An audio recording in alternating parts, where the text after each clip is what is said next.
Si hoy despertamos con ganas de salir, debemos tener algo muy en cuenta. El mundo ha cambiado. Y aunque sea difícil, debemos vivir con el cambio. Por tu seguridad, la mía, la nuestra. Ponte la mascarilla. Úsala. No salgas sin ella. Por Honduras. Por Puerto Cortés. Por todos nosotros. Usa la mascarilla. Municipalidad de Puerto Cortés. Un compromiso de todos.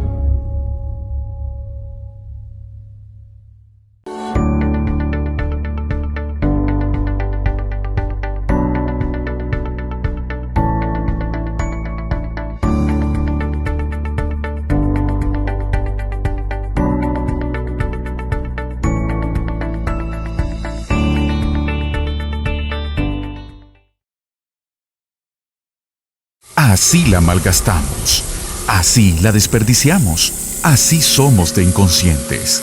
No nos importa el que no la tiene. Y así nos vamos a quedar todos.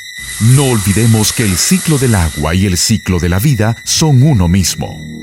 Agua que no has de beber debemos proteger.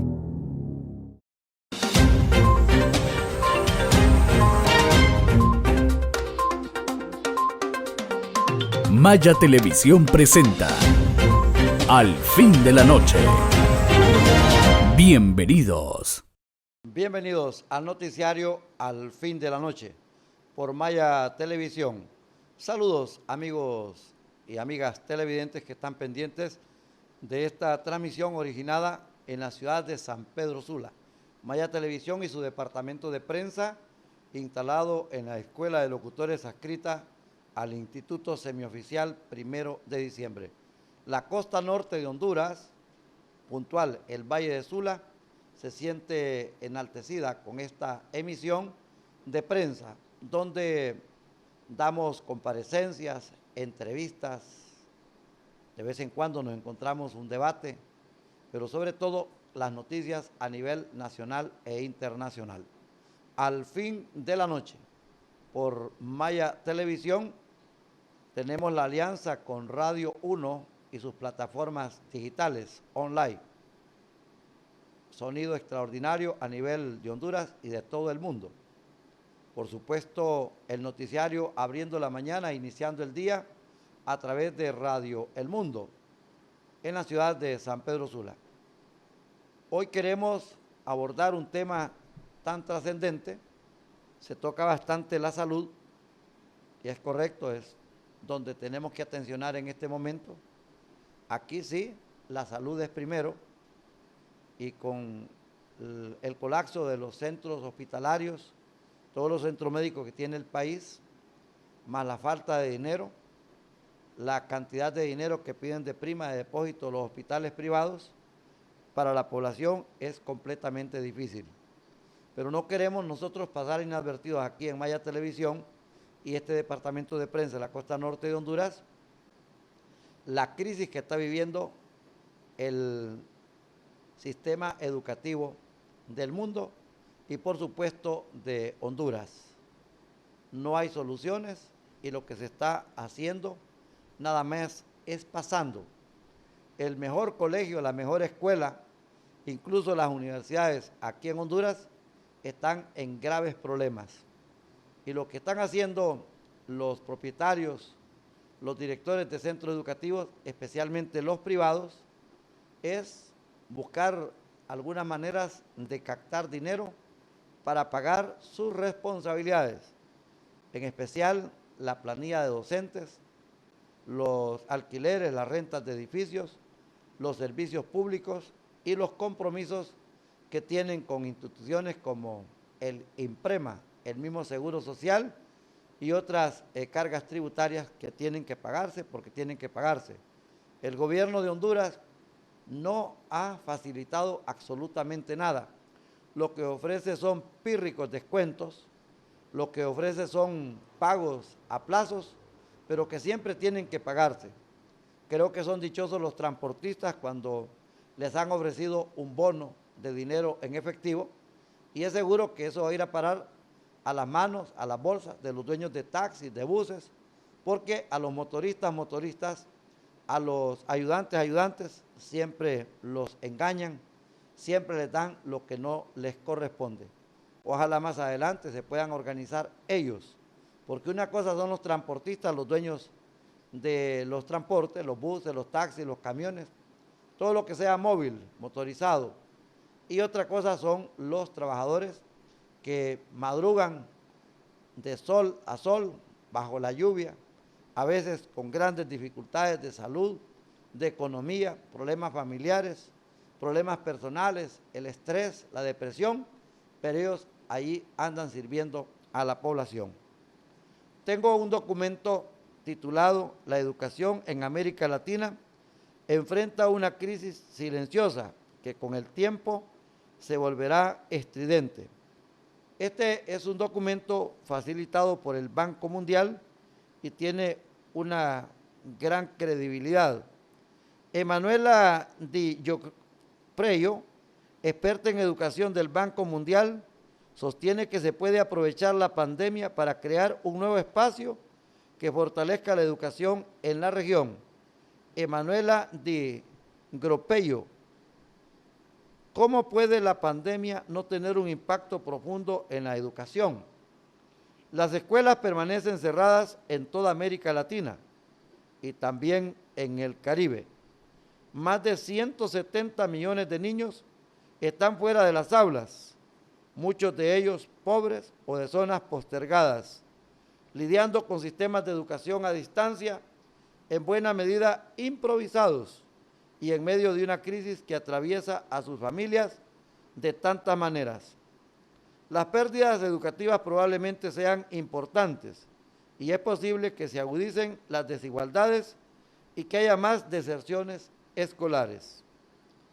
Emanuela Di Giopreio, directora de la práctica regional de educación en el Banco Mundial, descubrió temprano en su carrera que la educación está en el centro de los problemas que aquejan a América Latina. 20 años después de unirse al Banco Mundial, esta percepción no varió mucho y ahora con el coronavirus, COVID-19, el impacto sobre la educación es muy preocupante. Es además una crisis silenciosa, dijo la pedagoga, la doctora Di Giopreio, en una entrevista desde Washington. Sin embargo, considera que existe un posible contrarrelato al escenario desolador que está enfrentando la región. Una de las preguntas que se le hizo a esta experta, ¿qué tan desolador es el panorama y cómo describiría usted la crisis que enfrentamos? A lo que respondió: primero, debemos reconocer claramente que la situación es muy seria para el sector educativo y creo que la gente se da cuenta cada vez más. Es un poco una crisis silenciosa, no la vemos de manera inmediata. La crisis de salud es evidente y la crisis económica y social también, pero la crisis en educación está en proceso y será más visible para el futuro.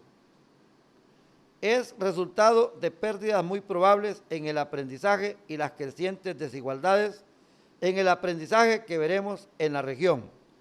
La crisis silenciosa será cada vez menos y menos silenciosa y eventualmente se volverá estridente. Eventualmente se volverá estridente. Las escuelas están cerradas en prácticamente toda la región. Esto significa que los estudiantes deben continuar con su aprendizaje desde la casa. Es un desafío para todos los hogares con buena conectividad, porque la educación remota no es fácil, y más aún para los hogares que no tienen buena conectividad o están en zonas remotas y postergadas y provienen de familias desventajadas. Quizás no tienen acceso a ningún tipo de enseñanza remota o no la pueden implementar de manera efectiva. Si pensamos que en tiempos normales el 25% del aprendizaje se suele perder durante el verano, tendremos una idea de las posibles implicancias, las implicaciones del cierre de las escuelas.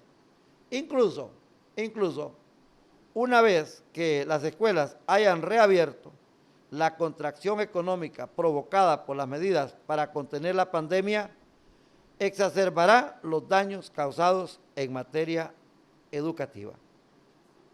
El antes, el hoy y el futuro de la educación en una gran interrogación.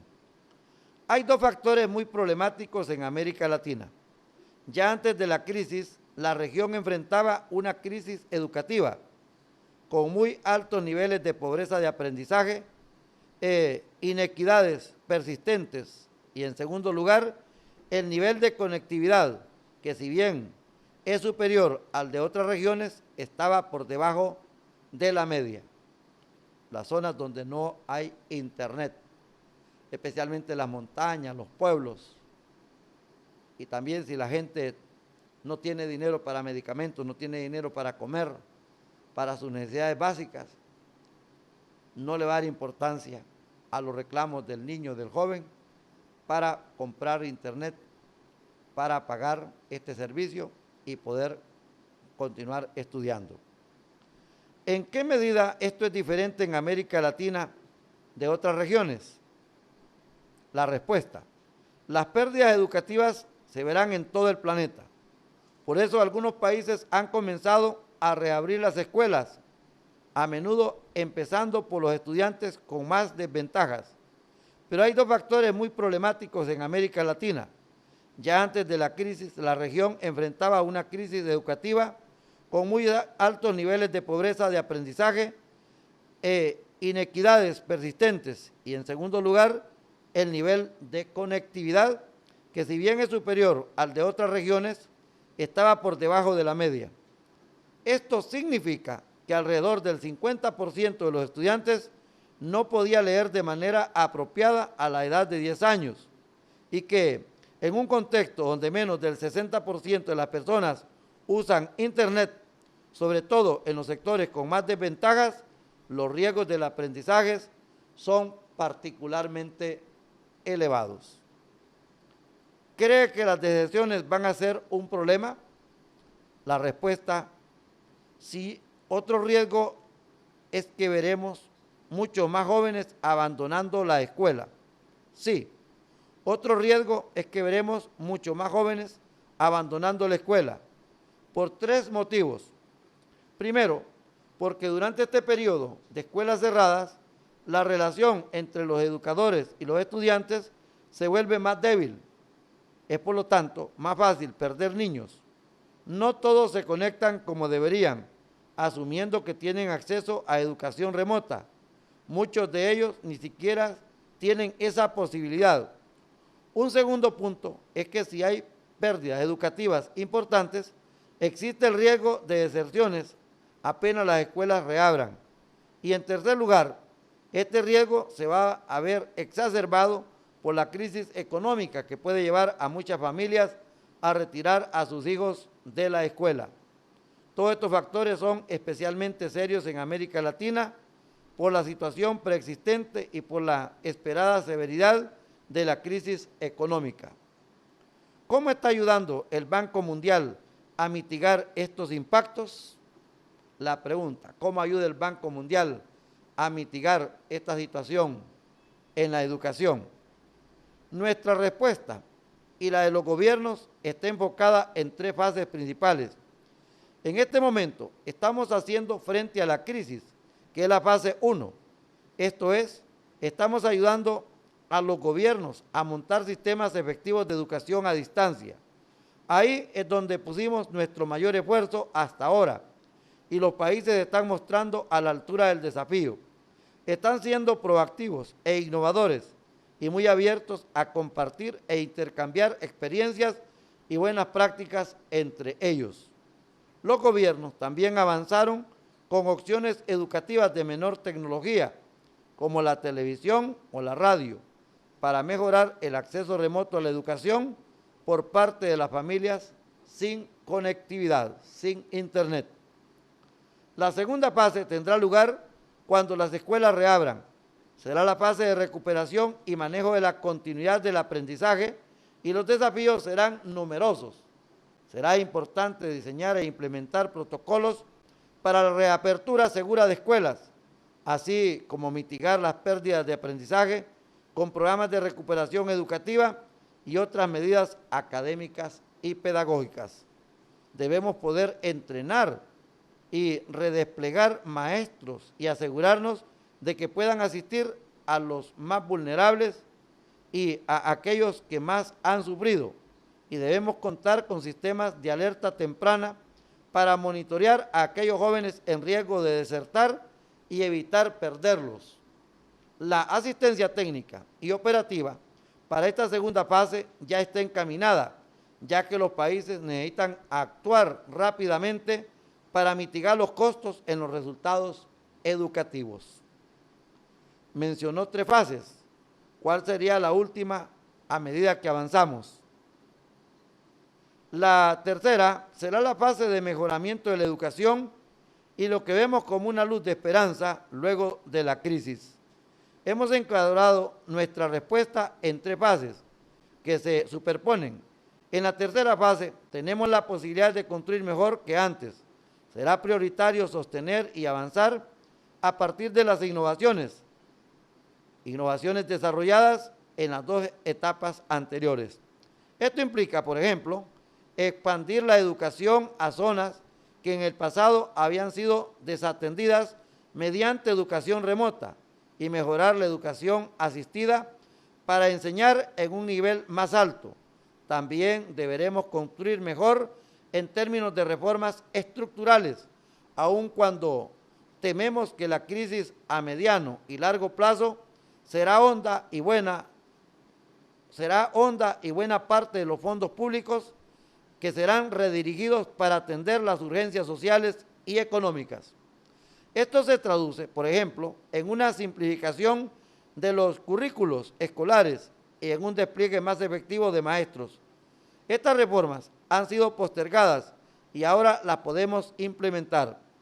Más aún, hemos descubierto en esta crisis lo difícil que es ser maestro y que los padres juegan un rol crucial en el apoyo a la educación de sus hijos.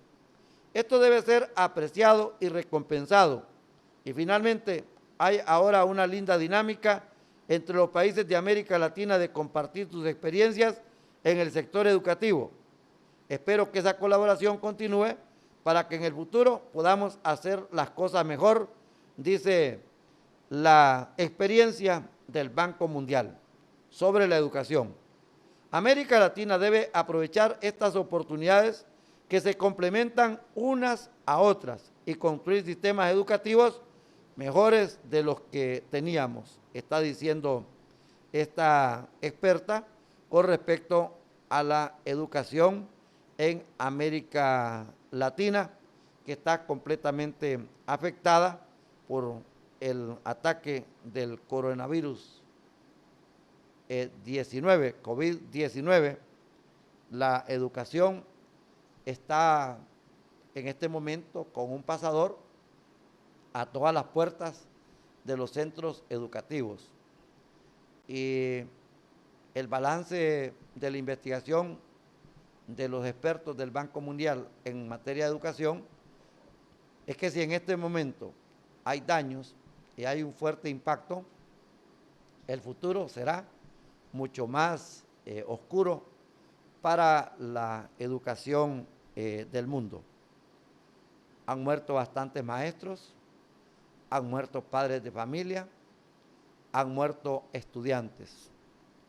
Tengo un documento de la agencia Europa Press, Prensa de Europa, siempre relacionado a la educación. Ellos hacen un balance donde manifiestan que el sector educativo ha perdido más de 53.595 trabajadores desde el inicio de la pandemia del coronavirus. Este es el dato informativo que tenemos sobre este despacho de prensa desde Madrid, en España. El sector educativo ha perdido más de 53.595 trabajadores desde el inicio de la pandemia, coronavirus, según el cálculo de la Federación de Enseñanza de Comisiones Obreras, en sus siglas CCOO, con los datos de afiliación media a la Seguridad Social de marzo y de abril, dice este despacho de prensa relacionado a la educación. En un comunicado, subraya la organización CCOO que estas cifras suponen que el sector educativo en España tiene un 5.35% menos de trabajadores que en febrero. El pasado 16 de marzo, todos los centros educativos del país, allá en España, cerraron por el decreto del estado de alarma para frenar la propagación del coronavirus y desde entonces toda la docencia se realiza a distancia, online. La destrucción de empleos tiene especial incidencia, apunta la organización, en la educación infantil y los sectores socioeducativos. El sindicato subraya que solo en abril se perdieron 38.340 puestos de trabajo en educación. Esto hay que sumar lo del mes de mayo, lo del mes de junio y ahora el mes de julio. En los últimos 10 años, el panorama es completamente diferente. Oiga bien, se han salvado en el año 2012 como nunca había descendido durante ese mes el empleo en el sector educación, lo que sin duda es una muestra evidente de los efectos que la crisis de la COVID-19 está teniendo en el sector educación y que nos tiene que preocupar. Por comunidades, Madrid, en España, es la que ha perdido más trabajadores en los últimos meses, 10.969 aproximadamente, y si es posible más, es el total. Esto apuntan desde el sindicato de docentes. Después se encuentran comunidades como Andalucía, siempre en España, con más de 9.000 empleos destruidos, Cataluña con más de 7.000. En porcentajes, el sector educativo de Castilla-La Mancha es el más afectado con la pérdida de 11,55% de los trabajadores durante este periodo, lo que duplica la media nacional. Este organismo, la CCOO, afirma que estos datos son consecuencia de la temporalidad en el sector. Desde septiembre del año pasado hasta marzo del año 2020, se habían realizado un total de 459.456 contratos en el sector educativo, a excepción del periodo del inicio de curso. El porcentaje de contratos temporales que se realizan está cercano al 90% de la mayoría de los meses, se asegura en esta publicación. El sindicato de docentes, de trabajadores de la educación allá en España, en Europa, detalla que la duración media de los contratos desde septiembre de 2019 hasta marzo de 2020 es de 137 días y subraya la feminización del sector, donde hay graves dificultades, nos está diciendo este documento que obra en nuestro poder. Eso es lo que están diciendo. Para la Federación de Enseñanza, la crisis del coronavirus está siendo la excusa para cebarse con los sectores educativos con el personal más desprotegido, por lo que demanda a la administración que vele por la correcta aplicación de las medidas aprobadas por el gobierno para evitar despidos. Y esto tiene que ser para todos los gobiernos. Tienen que ver cómo apoyan al sistema privado, que tiene grandes dificultades. El sistema público pues ya tiene presupuestos, ya tiene estructuras, ya tiene su personal y de alguna manera van a seguir adelante. Es urgente una apuesta clara por el empleo estable en todo el sector educativo y eso pasa por la interlocución con el Ministerio de Educación, las administraciones educativas, las patronales y por un gran pacto por el empleo en el sector educativo, reclaman los que son miembros de los sindicatos allá en España. Al fin de la noche, el noticiario a través de Maya Televisión, generado desde la ciudad de San Pedro Sula. Saludamos a los docentes, a los profesores, a las profesoras que están confinados en sus viviendas, que no pueden salir. Aún así, aquí en Honduras, la Secretaría de Educación a última hora ha improvisado y ha echado a andar un plan de clases en línea. La escuela, pues, oiga bien, en esta oportunidad el profesor lo está poniendo todo, porque no es cierto que los centros educativos han facilitado celulares, incluso el sistema de Wi-Fi, de internet, también lo paga el docente. Hay el problema de los padres de familia, los estudiantes, que como son traviesos, son inquietos, han arruinado los cargadores, han arruinado los celulares, los han llenado de virus también que dañan esta tecnología. A veces les dan una recarga de 100 empiras para que trabajen toda la semana y el mismo día ya no tienen absolutamente nada, llamadas personales, llamadas de juego, navegación en todas las redes sociales. Esto es completamente complicado. Pues nos interesa bastante el sistema educativo nacional, cómo están de preocupados los que se van a graduar, porque no se van a llevar exactamente para lo que pagaron ni lo que tenían. Esto de las prácticas profesionales, creo que las tienen que suspender porque es bien difícil. Uno, ninguna empresa las va a querer dar, y la otra es que es bien arriesgado para los jóvenes estudiantes que por falta de experiencia, por falta de tino, a veces se equivocan y no hacen las cosas como tienen que hacerlo. Al fin de la noche vamos a una pausa promocional, publicitaria, desde la ciudad de San Pedro Sula, y luego volvemos con ustedes desarrollando estas temáticas centrales, matrices, y luego pues las noticias que han ocurrido en la costa norte de Honduras.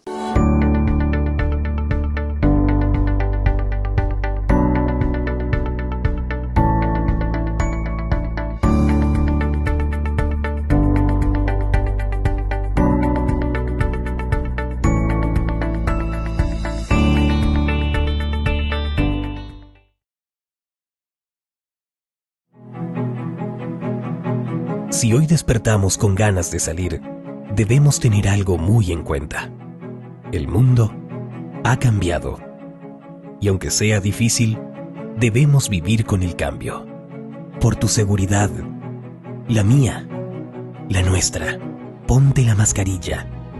Úsala, no salgas sin ella. Por Honduras, por Puerto Cortés, por todos nosotros, usa la mascarilla. Municipalidad de Puerto Cortés, un compromiso de todos.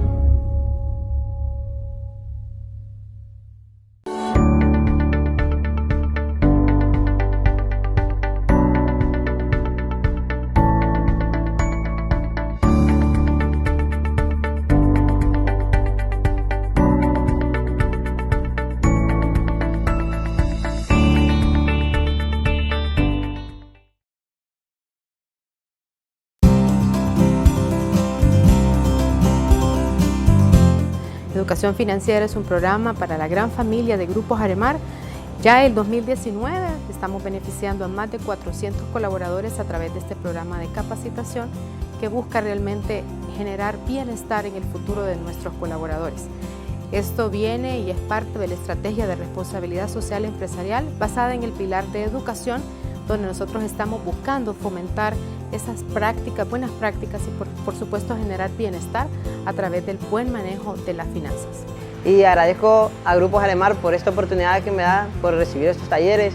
Con esto vamos a mejorar la administración de nuestras finanzas en nuestros hogares y a todos nuestros equipos. Nos han enseñado de cómo administrar muy bien nuestros salarios y ponernos al día con nuestras deudas, dar prioridad, igual poder ayudar a nuestra familia. El programa de educación financiera es un éxito gracias al esfuerzo y la participación de todos nuestros colaboradores. Estamos desarrollando a nivel nacional, desde lo que es la zona de Atlántida hasta la ciudad capital. Así la malgastamos, así la desperdiciamos, así somos de inconscientes. No nos importa el que no la tiene. Y así nos vamos a quedar todos. No olvidemos que el ciclo del agua y el ciclo de la vida son uno mismo. Agua que no has de beber, debemos proteger. Continuamos con el noticiario al fin de la noche desde la ciudad de San Pedro Sula. Después de esa mensajería que siempre resulta interesante verla desde nuestro máster central en la ciudad de Tegucigalpa. Este segundo set lo ocupamos para dar noticias. Una de ellas es un incendio en la comunidad de La Unión. Es una aldea que pertenece al municipio de Trinidad Santa Bárbara. Nos informan que un taller de zapatería se incendió. La Unión, el 80% de sus habitantes se dedican a la zapatería. Las pérdidas, es inevitable ese documento donde la gente no tiene seguros en esas zonas y vean, están luchando. Ojalá pues que algún organismo nacional, las municipalidades, la municipalidad del término, al igual que la Gobernación Departamental de Santa Bárbara o el Gobierno Central de Tegucigalpa, pueda apoyar y ayudar a estas familias que han tenido dificultades luego de esta tragedia. En el campo político, hoy trascendió una alianza entre el movimiento Todos por el Cambio, que coordina el diputado Jorge Lobo, hijo del expresidente de la República, Porfirio Lobo Sosa. Formalizó una alianza con el líder de la democracia cristiana, Lucas Aguilera. Fue un lanzamiento que hicieron de manera virtual. Dice, tenemos el agrado de invitarle al lanzamiento de la nueva fuerza. Vea usted, se transforma, muta el movimiento de Jorge Lobo. Buscamos unir sectores sociales y políticos que quieran rescatar el país de esos malos hondureños que le están causando tanto daño a nuestro pueblo.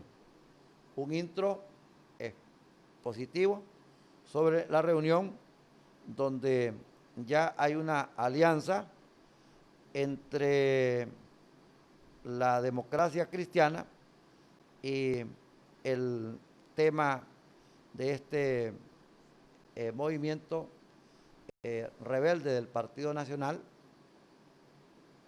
bajo la dirección del diputado Jorge Lobo. En el Partido Liberal han habido reacciones muy fuertes,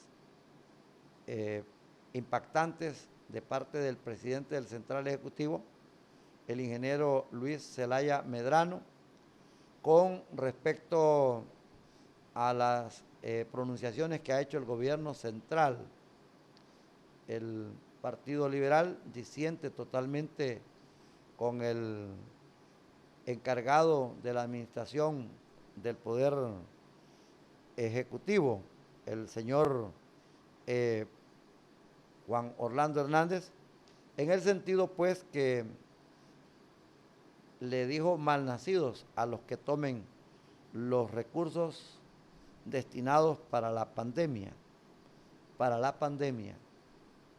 pues le han dado sus respuestas de parte de todos los sectores políticos, sociales, en el sentido pues que se sospecha que se quiere desmarcar de la pérdida de más de 47 millones de dólares para la compra de hospitales. También en el campo político, en el mismo Partido Liberal, el señor Ángel Darío Vanegas, el conocido caricaturista de Honduras, diputado y un hombre patrocinado por capitalistas de este país en la política, entró en ella allá por el año 2009, en pleno golpe de Estado, el Partido Liberal hizo una recogida para poner alcaldes y poner diputados, y este fue uno de ellos. Hoy está en cargos importantes en el Congreso Nacional el señor Darío Vanegas, y en una comparecencia de televisión manifestó que el que ha sido candidato a la alcaldía de San Pedro Sula, el abogado Antonio Rivera, conocido popularmente como Toñito Rivera, pasará a formar parte de los cuadros del Partido Liberal, específicamente en la corriente de Darío Vanegas. Igual anunció que el vicepresidente del Congreso Nacional, de lo que es la bancada Garifuna, Osman Chávez, que perteneció al otrora todopoderoso y sorpresivo Partido Anticorrupción de Salvador Narrala, el PAC, y que posteriormente pasó a ser de Marlene Alvarenga, y luego se lo quitaron a Marlene Alvarenga y se lo quieren devolver a Salvador Narrala. Pues este señor Osman Chávez, de la comunidad garífuna, también dijo Vanegas que ya pasó al respecto. Toñito Rivera no ha confirmado oficialmente este extremo, pero algunas personas relacionadas a la cúpula del Partido Libre en el departamento de Cortés prácticamente lo dan como un hecho. Él, desde el año 2019 y lo que va del 2020, ha estado en acercamiento con dirigentes del Partido Liberal.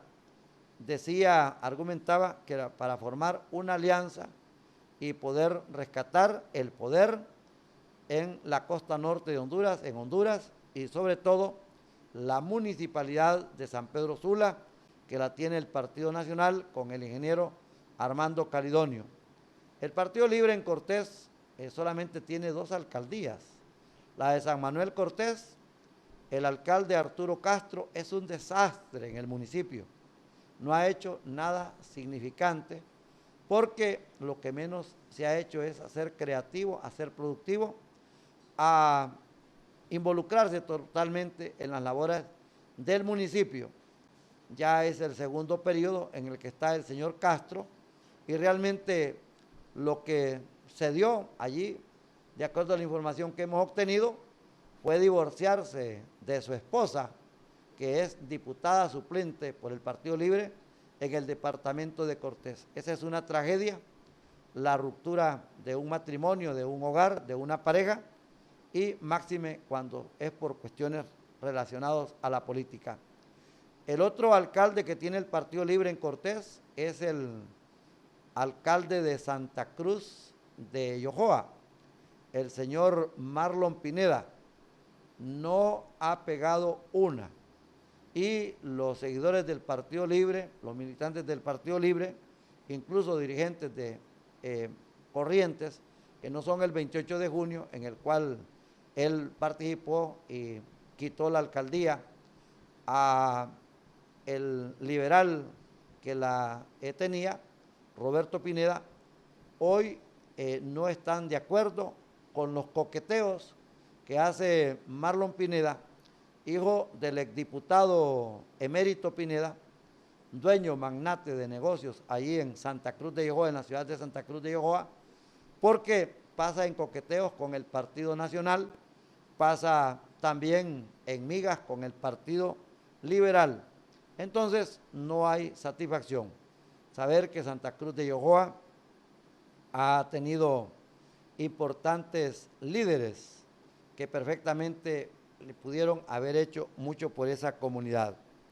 Un suelto periodístico sobre esto de Toñito Rivera dice: nada ha perdido Libre en San Pedro Sula, mucho menos en el departamento de Cortés. Toñito Rivera es el coordinador del Partido Libre en el departamento de Cortés. Toñito Rivera y nadie de la oposición ganará esa alcaldía, la de San Pedro Sula, si no es en alianza total y cerrada. Vanegas solo es un bravucón repleto de dinero guardado en sus cuentas, producto de su gestión como diputado, pero que jamás invertirá en una campaña donde sabe que perderá. Aparte, es tacaño y agarrado de marca, Made in Santa Bárbara. La diferencia es que los tacaños de Santa Bárbara son muy diferentes. Sobre todo, son muy trabajadores, son muy honestos, son honrados, son muy diferentes. Vanegas solo es una pésima caricatura de ellos. Sería mejor estar ante un fake news, una noticia falsa, pero es una realidad sobre un poema de fracaso político, producto de la incompetencia de los políticos. Un fiasco en el servicio público, solo ganancia para ellos, nada para el pueblo. Yo quiero que alguien me muestre una obra que han logrado los diputados del departamento de Cortés. Recuerdo a un diputado del Partido Nacional, digamos, al señor Reinaldo Ecónomo, metió un proyecto de ley para un hospital en Choloma. No ha funcionado absolutamente nada. Como tampoco ha sido realidad el Hospital del Sur, a pesar que el presidente del Congreso Nacional tiene la chequera de ese poder del Estado y es médico. No ha sido posible. Tiene razón el señor Quintín Soriano de manifestarse que han ido muchas veces a poner piedras y que no han logrado hacer absolutamente nada. Considera él que lo han utilizado, que se ha prestado para hacer estos shows políticos donde a la población siempre se le engaña. El señor Adolfo Facusé, Fito Facusé, ha sido mencionado en este escándalo de los hospitales móviles y han dicho pues que una compañía de Turquía en su condición de cónsul honorario lo utilizó o lo comisionó para que pudiera vender este producto de hospitales móviles y que al no lograrlo, por eso es que ha estado denunciando y ha estado hablando. Pues Adolfo Facusé ha dado un documento aquí a este departamento de prensa solicitando que se lo publiquemos tal y como se lo han hecho en las redes sociales. Dice, respuesta a un libelo del gobierno. Veo algunas inquietudes respecto a una publicación sin nombre ni fuente de referencia u origen, en donde evitan a toda costa mencionar que Inves H decidió comprar a mediados de marzo del 2020 7 hospitales móviles por 48 millones de dólares, los cuales tenían que llegar a Honduras y no llegaron en abril o mayo del año 2020 a más tardar, y por las que Inves H pagó casi 48 millones por anticipado y sin ninguna garantía de cumplimiento. Dice ese libelo que yo he denunciado esta situación porque estoy molesto, porque no le compraron los hospitales a otra empresa que supuestamente me ha contratado a mí para representarlos y devengar algún tipo de honorarios. Bueno, ese cuento es totalmente falso. Sucede que cuando se hacen reclamos a nuestras autoridades y no les gusta el mensaje, don JJ Rendón les ha aconsejado que si no pueden rectificar o desvirtuar con propiedad el mensaje, procuren desacreditar al mensajero. Por esa razón es que FaceTime y Twitter le acaba de cancelar al gobierno algo así como 3,000 cuentas falsas, 3,000 cuentas falsas que se usaban por fuentes cercanas a Casa Presidencial para exaltar la figura del mandatario, decir que todo está muy bien en el país y para atacar a los que consideran sus adversarios. Gracias a un reportaje del periodista hondureño Joan Suazo de la publicación elpulso.hn, el mundo se dio cuenta que Honduras había hecho esa millonaria adquisición y se hicieron revelaciones sobre algunos detalles de la transacción. La compañía turca SDI Global LLC, uno de los mayores fabricantes de hospitales móviles en el mundo, se dio cuenta de la publicación y notó que el vendedor, un señor Axel López, ya les había pedido una cotización con anterioridad y habían plagiado la misma poniéndole el logo de ellos, hospitalesmóviles.com, en lugar del logo de SDI Global, pero dejando intactos los números de inscripción, así como los certificados de la NATO, OTAN en español, miembros de la Cámara de Comercio e Industrias de Ankara, etcétera, pertenecientes a SDI Global LLC. En virtud de lo anterior, dicha empresa, SDI Global, envió un escrito con varios anexos probatorios al embajador de Honduras en Alemania, concurrente en Turquía, en el que se le advertía al gobierno de Honduras que estaba tratando con un estafador. Dicha empresa no obtuvo ninguna reacción ni respuesta del señor embajador y por eso les aconsejaron que me copiaran la información y que me pidieran interponer mis buenos oficios en mi condición de cónsul honorario de Turquía para hacerla llegar al gobierno de Honduras, lo cual hice con mucho gusto a través de la señora ministra de Salud, tanto para atender la queja de una empresa turca, como es mi obligación y de ser cierta la denuncia, por tratarse de una información conveniente a nuestro país, puesto que se trataba de evitar un daño potencial de 48 millones de dólares para el Estado hondureño. Resulta que han habido una serie rara de eventos en esta situación, como por ejemplo que el Bill of Lading BL o conocimiento de embarque del barco que llegó recientemente solo declara 39 furgones, mientras se ha hecho del conocimiento general que realmente vinieron el doble, o sea, 78 furgones. En verdad es muy raro que alguien que está despachando 78 furgones declara en ese Bill Lading que solo viene la mitad. Si esta carga hubiera sufrido un daño, por ejemplo, no hubiera podido hacer el reclamo del caso del proveedor del seguro marítimo.